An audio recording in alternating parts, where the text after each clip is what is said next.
The Dark Night of the Soul by St. John of the Cross. Translated by Alison Piers. Book 1, Chapter 12. Of the benefits which this night causes in the soul.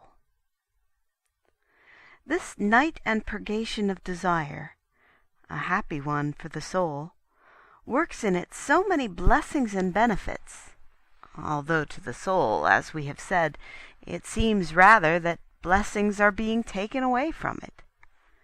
That even as Abraham made a great feast when he weaned his son Isaac, even so is there joy in heaven, because God is now taking this soul from its swaddling clothes, setting it down from his arms, making it walk upon its feet, and likewise taking from it the milk of the breast, and the soft sweet food proper to infants, and making it eat bread with the crusts on it, and to begin to enjoy the food of robust persons. This food, in these aridities and this darkness of sense, is now given to the spirit, which is dry and emptied of all the sweetness of sense.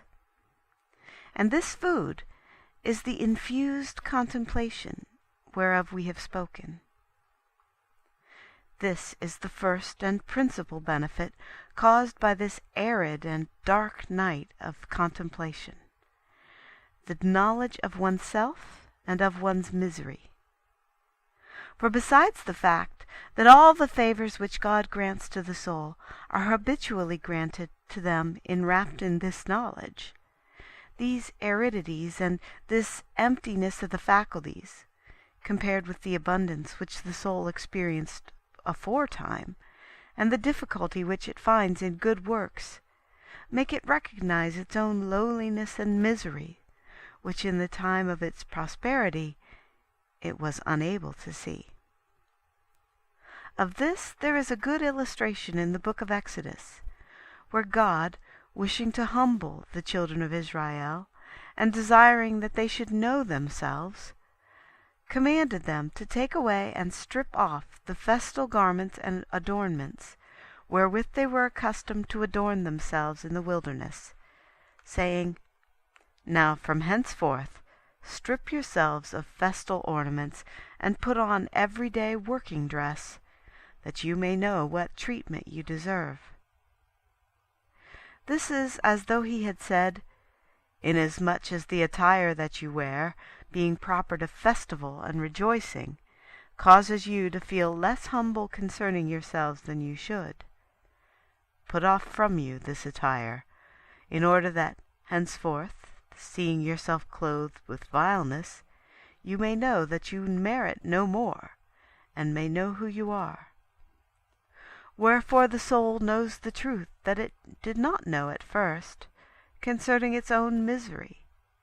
For at the time when it was clad as for a festival, and found in God much pleasure, consolation, and support, it was somewhat more satisfied and contented, since it thought itself to some extent to be serving God. It is true that such souls may not have this idea explicitly in their minds, but some suggestion of it, at least, is implanted in them by the satisfaction which they find in their pleasant experiences. But now that the soul has put on its other clothes, its working attire, that of aridity and abandonment, and now that its first lights have turned into darkness, it possesses these lights more truly in this virtue of self-knowledge, which is so excellent and so necessary, considering itself now as nothing, and experiencing no satisfaction in itself, for it sees that it does nothing of itself, neither can do anything. And the smallness of this self-satisfaction, together with the soul's affliction at not serving God, is considered and esteemed by God as greater than all the consolations which the soul formerly experienced, and the works which it wrought, however great they were, inasmuch as they were the occasion of many imperfections and ignorances. And from this attire of aridity proceed, as from their fount and source of self-knowledge, not only the things which we have described already, but also the benefits which we shall now describe, and many more which will have to be omitted. In the first place, the soul learns to commune with God with more respect and more courtesy, such as a soul must ever observe in converse with the Most High. These it did not know in its prosperous times of comfort and consolation, for that comforting favor which it experienced made its craving for God somewhat bolder than was fitting, and discourteous, and ill-considered. Even so did it happen to Moses, when he perceived that God was speaking to him. Blinded by that pleasure and desire, without further consideration, he would have made bold to go to him, if God had not commanded him to stay and take off his shoes. By this incident we are shown the respect and discretion in detachment of desire wherewith a man is to commune with God. When Moses had obeyed in this matter, he became so discreet and so attentive that Scripture says that not only did he not make bold to draw near to God, but that he dared not even look at him.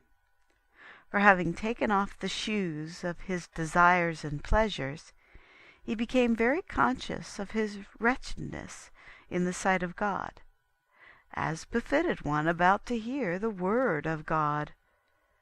Even so, likewise, the preparation which God granted to Job, in order that he might speak with him, consisted not in those delights and glories which Job himself reports that he was wont to have in his God, but in leaving him naked upon a dunghill, abandoned and even persecuted by his friends, filled with anguish and bitterness, and the earth covered with worms.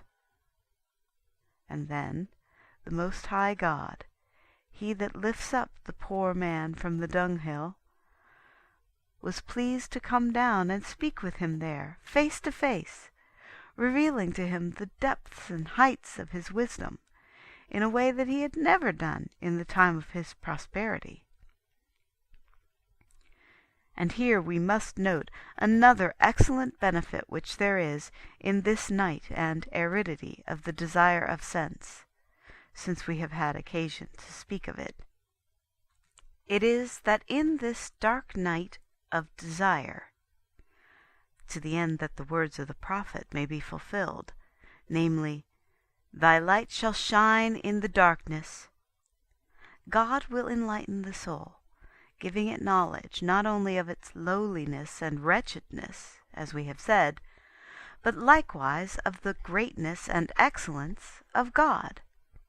For as well as quenching the desires and pleasures and attachments of sin, he cleanses and frees the understanding, that it may understand the truth. For pleasure of sense and desire, even though it be for spiritual things, darkens and obstructs the spirit, and furthermore, that narrowness and aridity of sense enlightens and quickens the understanding, as says Isaiah. Vexation makes us to understand how the soul that is empty and disencumbered, as is necessary for his divine influence, is instructed supernaturally by God in his divine wisdom, through this dark and arid night of contemplation, as we have said. And this instruction God did not give in those first sweetnesses and joys. This is very well explained by the same prophet Isaiah, where he says, "Whom shall God teach his knowledge, and whom shall he make to understand the hearing?" To those, he says, that are weaned from the milk, and drawn away from the breasts. Here it is shown that the first milk of spiritual sweetness is no preparation for this divine influence, neither is there preparation in attachment to the breast of delectable meditations, belonging to the faculties of sense, which gave the soul pleasure. Such preparation consists rather in the lack of the one and the withdrawal of the other.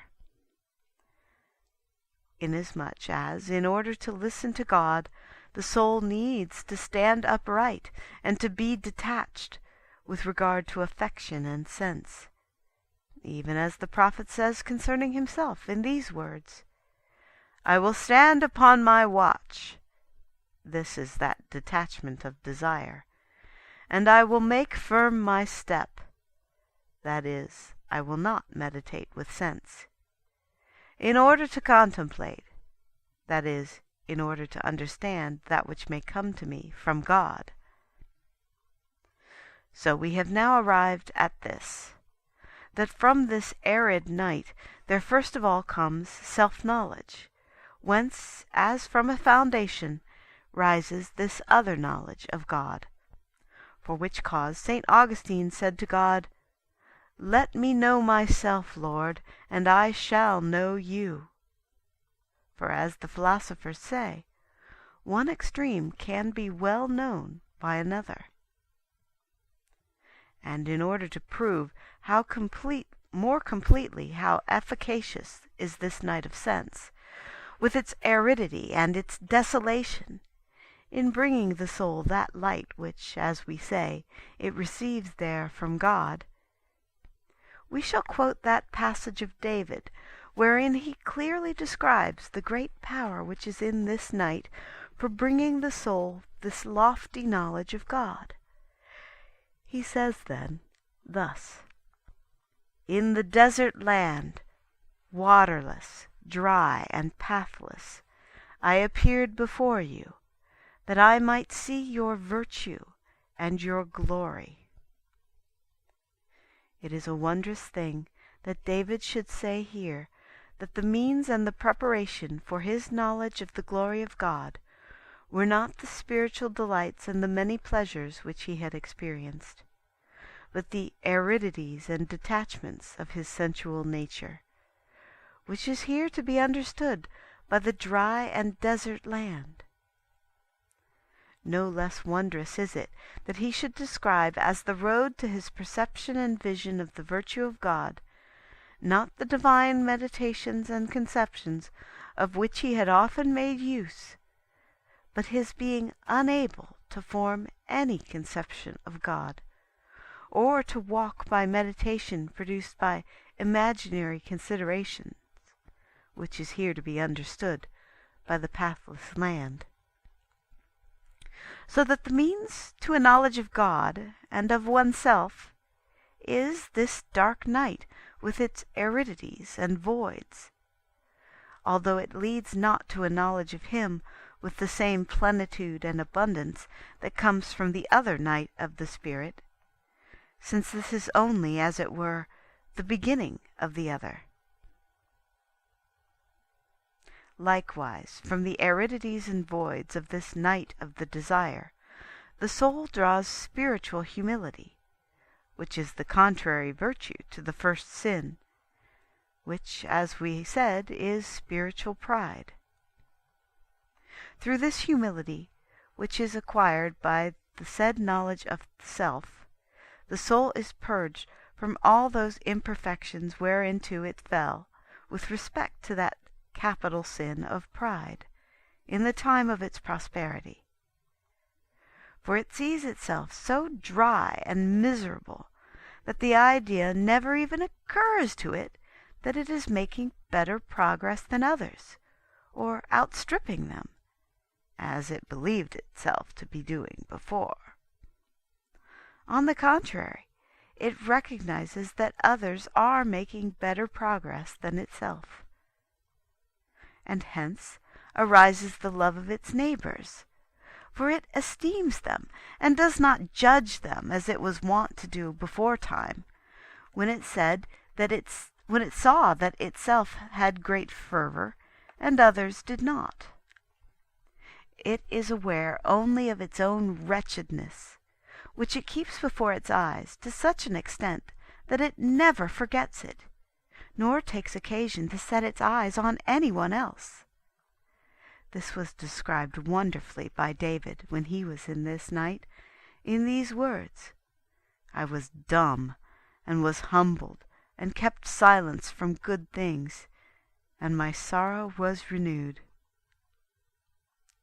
This he says because it seemed to him that the good that was in his soul had so completely departed, that not only did he neither speak nor find any language concerning it, but with respect to the good of others, he was likewise dumb, because of his grief at the knowledge of his misery. In this condition, again, souls become submissive and obedient upon the spiritual road. For when they see their own misery, not only do they hear what is taught them, but they even desire that any one whatsoever may set them on the way, and tell them what they should do. The effective presumption which they sometimes had in their prosperity is taken from them. And finally, there are swept away from them on this road all the other imperfections which we noted above, with respect to this first sin, which is that of spiritual pride. End of chapter 12 of Book 1.